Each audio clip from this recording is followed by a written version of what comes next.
Nous agissons souvent de la même manière, nous prenons les cookies de Dieu, pensant qu'ils sont les nôtres et nous lui sommes ingrats. Même si la Bible est claire, il est encore difficile d'obéir. Paul 10:16 Réjouissez-vous toujours 17 Priez sans cesse 18 Rendez grâce en toutes choses, car telle est la volonté de Dieu à votre égard en Jésus-Christ 1 Thess 5, 16-18.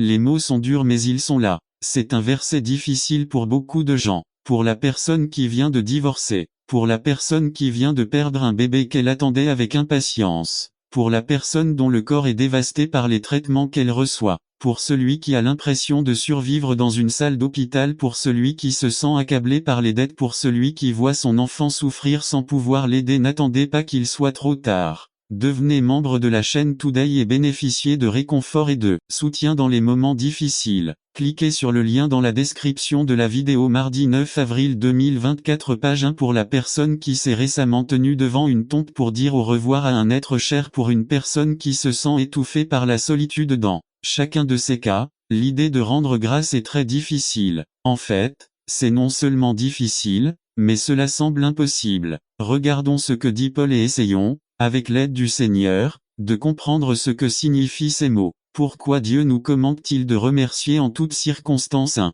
Premièrement, Dieu veut que nous rendions grâce dans les bons moments, car rendre grâce favorise la gloire de Dieu et cultive l'humilité en nous. Nous avons tout tendance à nous attribuer le mérite des bonnes choses que Dieu fait. Nous devrions rendre grâce dans les bons moments car cela nous rappelle que tout cadeau parfait vient d'en haut. Nous traitons d'impoli un enfant qui ne sait pas remercier. Nous devons rendre grâce dans les bons moments, car remercier nous aide à apprécier ce que nous avons reçu. Une personne qui se plaint constamment et ne remercie jamais est une personne qui ne reconnaît pas la richesse de la vie. Lorsque nous prenons le temps de compter nos bénédictions, lorsque nous réfléchissons aux merveilleuses bénédictions du Seigneur, nous apprécions la vie plus profondément.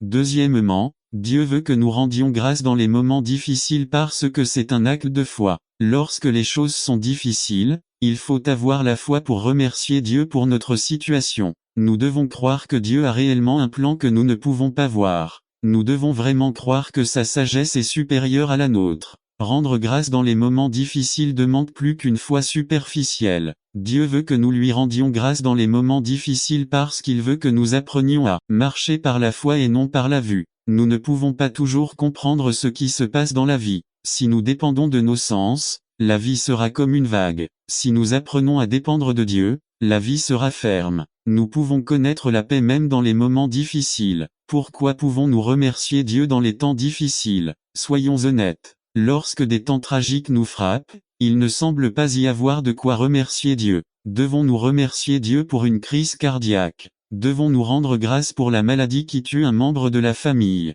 Sommes-nous censés nous réjouir que le monde soit détruit? Bien sûr que non. C'est normal de se sentir blessé. Il est normal et correct d'avouer notre douleur et même notre colère. Dieu ne nous demande pas de faire semblant. Il ne nous demande pas de dire que les choses douloureuses sont bonnes. Ce qu'il veut, c'est que nous confessions qu'il est bon. Il y a beaucoup de choses pour lesquelles être reconnaissant au milieu du deuil. Père, nous rendons grâce pour avoir un Dieu qui travaille au-dessus des circonstances. Il s'agit certainement d'une déclaration de foi. Au milieu de circonstances dévastatrices, nous ne voyons généralement pas la main de Dieu travailler en notre faveur. Il semble inutile de citer des versets qui disent que Dieu œuvre pour notre bien. Tout semble nous dire que la situation n'est pas bonne. Du moins pas, de notre point de vue. Un joueur de football est-il reconnaissant pour les séances d'entraînement intenses? Non, cela ressemble à des punitions cruelles et inhabituelles. Mais ils sont bons. Vous sentez-vous reconnaissant quand il est temps de faire vos exercices matinaux? Non,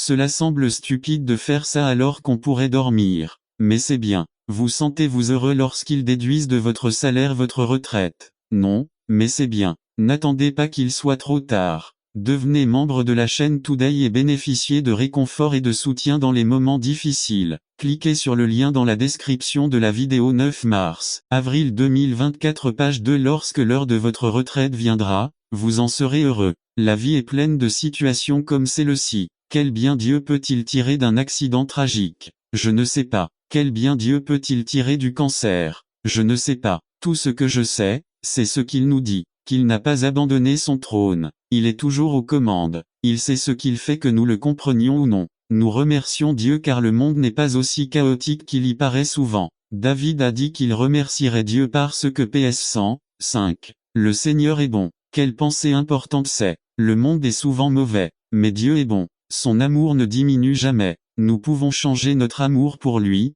mais il ne change jamais son amour pour nous. Max Lucado a écrit: quelle est l'étendue de l'amour de Dieu? De quoi toucher le monde entier? Faites-vous partie de ce monde. Alors vous êtes inclus dans l'amour de Dieu. C'est agréable d'être inclus. Vous ne réussissez pas toujours. Les universités vous excluent si vous n'êtes pas assez intelligent. Les entreprises vous excluent si vous n'êtes pas assez qualifié et, malheureusement, certaines églises vous excluent également si vous n'êtes pas assez bon. Mais même si les autres vous excluent, Christ vous inclut. Lorsqu'on lui a demandé de décrire la taille de son amour, il a étendu ses bras à droite et à gauche et les a laissés rester coincés dans cette position afin que vous sachiez qu'il est mort en vous aimant. Mais n'y a-t-il pas une limite? Bien sûr, il faut mettre un terme à leur amour. Vous le pensez, n'est-ce pas? Mais David l'adultère ne l'a jamais trouvé. Pablo l'assassin ne l'a pas retrouvé. Pierre le menteur ne l'a pas trouvé. Ils ont touché le fond de leur vie, mais ils n'ont jamais touché le fond de l'amour de Dieu. Comme vous, ils ont trouvé leur nom sur la liste d'amour de Dieu.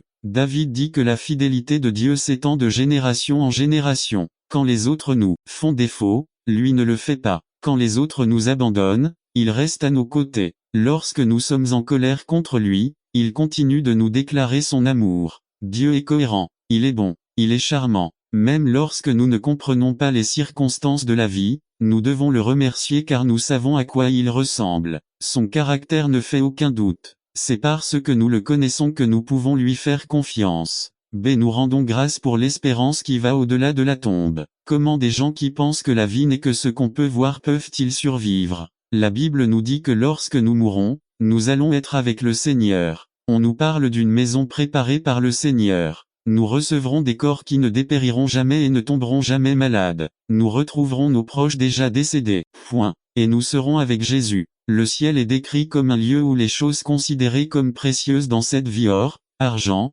pierres précieuses sont courantes. C'est un rappel que cette vie n'est rien comparé à la splendeur du monde à venir. Le ciel est décrit comme un lieu de joie, de chant et de fête. Au milieu de tant de difficultés et de tragédies, la mort rôde. Le deuil est causé par la mort d'une personne que nous connaissons ou par la menace de mort. Savoir qu'il y a une vie au-delà de la tombe adoucit la douleur. Savoir que cette vie n'est pas toute est une bénédiction pour laquelle nous devons remercier Dieu. C'est nous remercions Dieu pour le Sauveur qui a rendu cette espérance possible. Nous devons rendre grâce pour le plan de Dieu pour nous sauver. Nous devons rendre grâce pour le bébé dans la crèche, le Sauveur sur la croix, le Seigneur ressuscité et le Roi à venir. Nous devons rendre grâce pour Jésus-Christ en toutes circonstances puisqu'il est la raison de notre espérance. C'est la foi en lui qui nous a rendus nouveaux. C'est la foi en sa provision qui nous donne la vie éternelle. N'attendez pas qu'il soit trop tard. Devenez membre de la chaîne Today et bénéficiez de réconfort et de soutien dans les moments difficiles. Cliquez sur le lien dans la description de la vidéo. Mardi 9 avril 2024 page 3D. Nous rendons grâce pour la force surnaturelle qui nous aide à surmonter les tribulations. Nous rendons grâce pour un Dieu qui comprend vraiment notre douleur. On nous dit que Jésus a souffert notre souffrance. Il savait ce que signifie être rejeté. Il savait ce que signifie être tenté. Il savait ce que signifie perdre un être cher.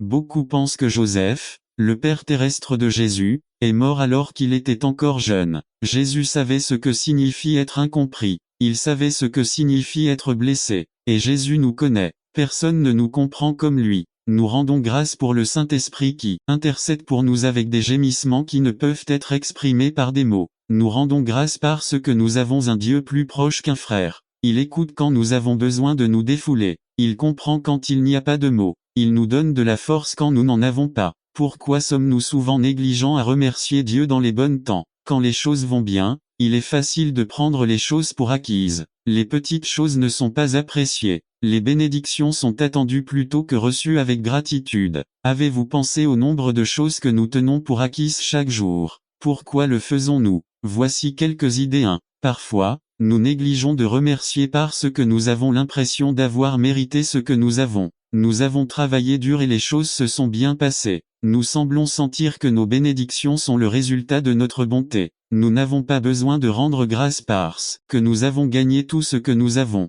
Cette attitude est très dangereuse. Parfois, nous négligeons de remercier parce que nous sommes trop ambitieux et que nous voulons plus. Nous sommes trop occupés à regarder ce que nous aimerions au lieu de remercier Dieu pour ce que nous avons. Nous ne remercions pas Dieu pour ce que nous avons: une maison, un lopin de terre, des parents aimants, un foyer accueillant, des frères et sœurs, de la nourriture, des opportunités éducatives, un environnement chrétien, une église, un berger divin et un berger humain. 3. Parfois, nous négligeons de remercier parce que ce que nous avons est considéré comme acquis. À quand remonte la dernière fois où vous avez rendu grâce pour les choses simples? À quand remonte la dernière fois que vous avez remercié Dieu pour son pardon, pour sa grâce, pour son esprit qui nous guide, nous dirige et nous rend capables? À quand remonte la dernière fois que vous avez remercié Dieu pour la Bible, pour les enseignants que Dieu a amenés dans votre vie? À quand remonte la dernière fois que vous avez remercié Dieu pour l'Église et pour les personnes assises à côté de vous? Nous sommes devenus très habitués à sa grâce. Rendre grâce nous aide à ne pas prendre les bénédictions pour acquises. Lorsque nous ne remercions pas Dieu pour les bons moments, nous perdons la capacité de reconnaître qu'il existe de bons moments. Nous ne devrions pas avoir besoin d'une tragédie pour nous faire prendre conscience du fait qu'il y a de bonnes choses autour de nous. Jacques dit que tout don parfait vient d'en haut. Conclusion. Nous devons rendre grâce en toutes circonstances. Et pour ce faire, laissez-moi vous donner quelques suggestions. Lorsque vous rentrez chez vous, regardez lentement autour de vous et remarquez les choses pour lesquelles vous devriez être reconnaissant. Regardez les photos et remerciez Dieu pour les beaux souvenirs que représentent les photos. Remarquez les choses qui vous ont été données et remerciez Dieu pour la bénédiction de cette amitié. Regardez les choses que vous avez dans votre maison et remerciez Dieu pour ce que vous avez. À un moment donné, faites une liste de toutes les choses que vous devriez faire concernant le caractère de Dieu. N'attendez pas qu'il soit trop tard. Devenez membre de la chaîne Today et bénéficiez de réconfort et de soutien dans les moments difficiles. Cliquez sur le lien dans la description de la vidéo. Mardi 9 avril 2024, page 4, vous serez reconnaissant. Rappelez-vous où vous étiez quand il a changé votre vie. Souvenez-vous des moments de crise que vous pensiez ne pas pouvoir traverser, mais vous l'avez fait. Rappelez-vous les leçons spirituelles qui ont changé votre vie. Remerciez également ceux que vous aimez. Essayez d'être précis. Peut-être que je dois rendre visite. Alors que vous êtes assis à table ce jour-là, regardez autour de la table. Regardez les visages autour de vous, ne regardez pas encore la nourriture. Exprimez-leur votre gratitude. Rappelez-vous, ainsi qu'à votre entourage, que le Seigneur est bon, que son amour dure pour toujours et que sa fidélité ne finit jamais. Souvenez-vous des bons moments, mais aussi des mauvais moments, puis regardez vers l'avenir où toutes nos larmes seront essuyées, la douleur aura disparu pour toujours et le sourire de Jésus nous remplira de joie. N'attendez pas qu'il soit trop tard. Devenez membre de la chaîne Today et bénéficiez de réconfort et de soutien dans les moments difficiles. Cliquez sur le lien dans la description de la vidéo. Mardi 9 avril 2024, page 5. Suivez-moi. Résumé. Ce qui bouge une église, ce sont les disciples. Ce message est conçu pour motiver la congrégation à répondre à l'appel du disciple. Par Ama Fernandez. Suivez-moi. Pasteur Ama Fernandez. Matthieu 4, 16 à 26. Les gens assis dans les ténèbres virent une grande lumière. Et pour ceux qui étaient assis dans la région et l'ombre de la mort, la lumière les a éclairés. 17. Dès lors, Jésus commença à prêcher et à dire: Repentez-vous, car le royaume des cieux est proche. 18. Et comme Jésus se promenait au bord de la mer de Galilée, il aperçut deux frères, Simon, appelé Pierre, et André, son frère, jetant un filet dans la mer parce qu'ils étaient pêcheurs. 19. Et il leur dit: Suivez-moi, et je ferai de vous des pêcheurs d'hommes. 20. Puis ils quittèrent les filets et le suivirent. Introduction. Nous pouvons suivre Jésus de plusieurs manières. Nous pouvons le suivre de loin, nous pouvons le suivre pendant des instants. Pierre et André laissèrent leur filet et le suivirent immédiatement dans le but de devenir disciples de Jésus. Un disciple le suit de près et est constant dans sa nouvelle carrière. Suivez-vous Jésus? Comment suivez-vous Jésus? Le problème avec les nouveaux membres dans les églises est qu'ils deviennent comme les anciens membres et non comme Jésus. Illustration. Lors d'une fête d'anniversaire, deux frères Carlos et Luis se disputaient pour savoir lequel des deux monterait le premier sur le seul pony. Leur mère en a profité pour leur prêcher en disant: si Jésus était l'un d'entre vous, il dirait à son frère: monte toi-même d'abord.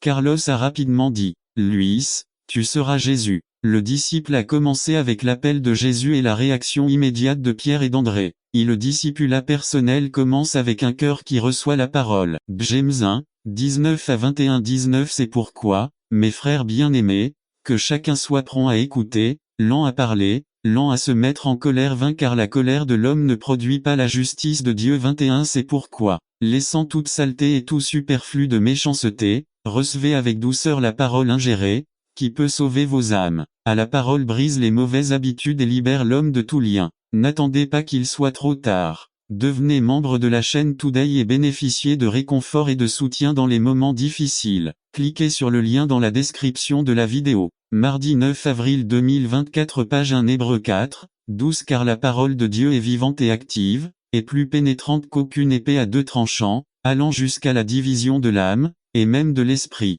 et des articulations et moelles et discerner les pensées et les intentions du cœur. B. La parole vient dans le but de transformer l'homme à l'image de Jésus et nous remplit de sagesse. Nive Daniel 5, 12 Et cet homme a un esprit vif, des connaissances étendues, une intelligence et une capacité à interpréter les rêves, à expliquer les mystères et à résoudre des problèmes difficiles. Appelez cet homme et il vous dira ce que signifie cet écrit. Son nom est Daniel, bien que le père de sa majesté l'ait nommé Beltchazar. C. Un incroyant rejette la parole de Dieu même s'il va à l'église. D. Un croyant entend la parole et peut-être l'apprécie, mais la parole ne le transforme pas. E. Un disciple a un esprit de douceur, d'humilité et reçoit la parole avec joie. Jérémie 15, 16 Quand j'ai rencontré tes paroles, je les ai dévorées. Ils étaient ma joie et la joie de mon cœur, parce que je porte ton nom, Seigneur, Dieu Tout-Puissant. F. Un disciple croit en la parole et se laisse transformer par la parole. 1 Thessaloniciens 2,13 C'est pourquoi nous aussi, nous remercions Dieu sans cesse de ce que, lorsque vous avez reçu la parole de Dieu que vous avez entendue de nous, vous n'avez pas reçu la parole des hommes, mais la parole de Dieu telle qu'elle est en vérité, qui agit en toi qui as cru. J'ai un disciple et fidèle à Dieu et à sa parole. James 1, 22 à 25-22 Mais mettez en pratique la parole, et ne vous contentez pas de l'écouter, en vous trompant vous-même. 23 Car si quelqu'un entend la parole et ne la met pas en pratique, il est comme un homme qui regarde son visage naturel dans un miroir. 24 Car il réfléchit à lui-même, et s'en alla, et aussitôt il oublia à quoi il ressemblait. 25 Mais celui qui aura examiné attentivement la loi parfaite, qui est celle de la liberté, et qui aura persévéré dans son application, sans être un auditeur oublieux, mais un exécutant l'œuvre, celui-là sera béni dans son action. Luc 6, 46 à 49 46 Pourquoi m'appelles-tu Seigneur, Seigneur, et ne fais-tu pas ce que je dis? 47 Quiconque vient à moi,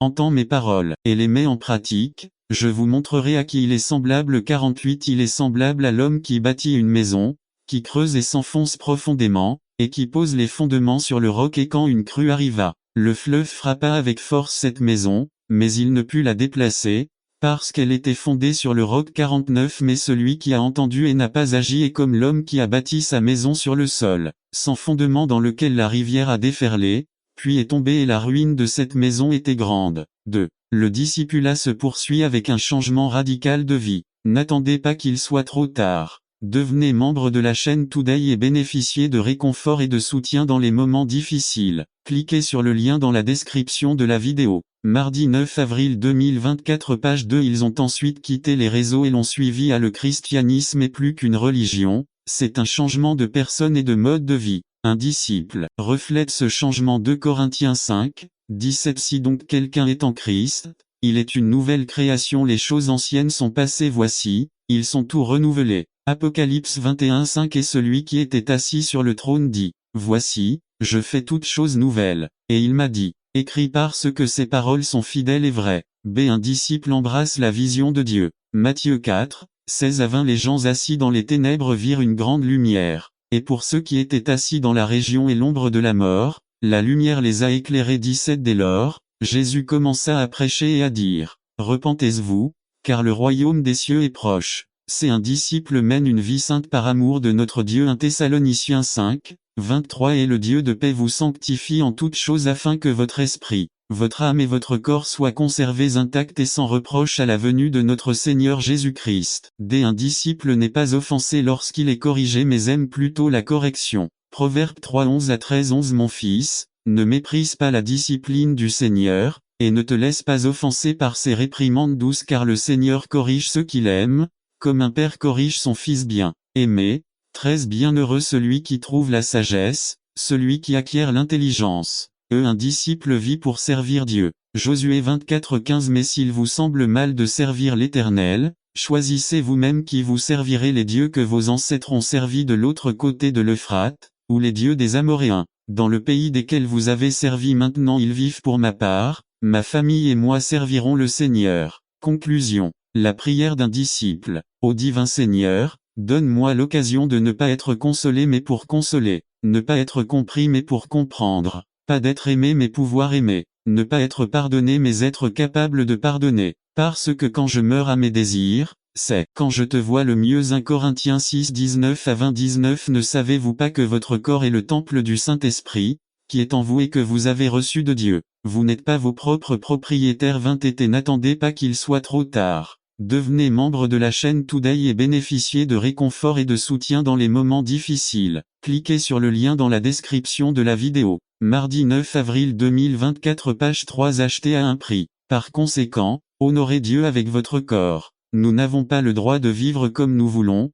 Pendant un temps nous avons été prisonniers de Satan, mais à un prix nous avons été rachetés et notre seul désir devrait être de lui plaire. Pierre et André ont immédiatement quitté leur filet et ont suivi le Maître. Quoi est votre décision aujourd'hui? N'attendez pas qu'il soit trop tard. Devenez membre de la chaîne Today et bénéficiez de réconfort et de soutien dans les moments difficiles. Cliquez sur le lien dans la description de la vidéo. Mardi 9 avril 2024 page 4 Un cœur nouveau résumé. Lorsque l'âme s'abandonne au Christ, une nouvelle puissance prend possession du nouveau cœur. Un changement est réalisé qu'aucun homme ne peut réaliser seul. Par José Diaz. Introduction 1. Les bébés qui n'avaient aucun espoir de vivre. 2 bébés étaient destinés à mourir à cause de malformations congénitales mortelles. L'un d'entre eux est né, l'autre était dans le ventre de sa mère. Gabriel est venu au monde avec la majeure partie de son cerveau et de son crâne manquant. Même si son cœur était en bonne santé et pompait vigoureusement, aucune intervention chirurgicale ni greffe ne pourrait jamais corriger sa terrible malformation cérébrale. Elle était sur le point de mourir.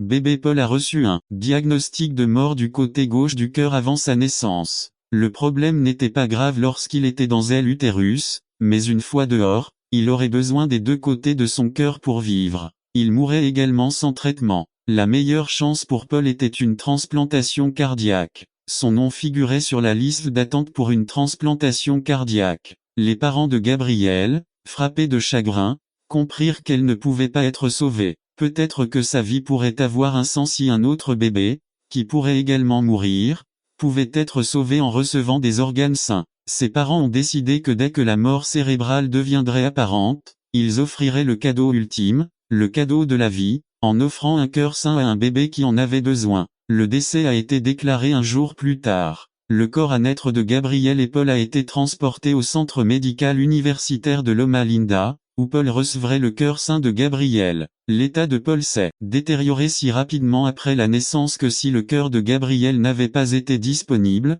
il serait certainement mort. Paul est devenu le plus jeune receveur de transplantation cardiaque jamais tenté à cette époque, recevant un nouveau cœur à l'âge de 90 minutes. Aujourd'hui, Paul est un garçon de 8 ans en bonne santé. Sa vie a été rendue possible grâce au don de vie de Gabriel. Définition du cœur et bled, l'EBAB GR cardia. Un terme, très fréquent dans les Écritures, utilisé très rarement en ce qui concerne l'organe réel de notre corps. Un samedi 25, 37 2 Rois 9, 24 etc.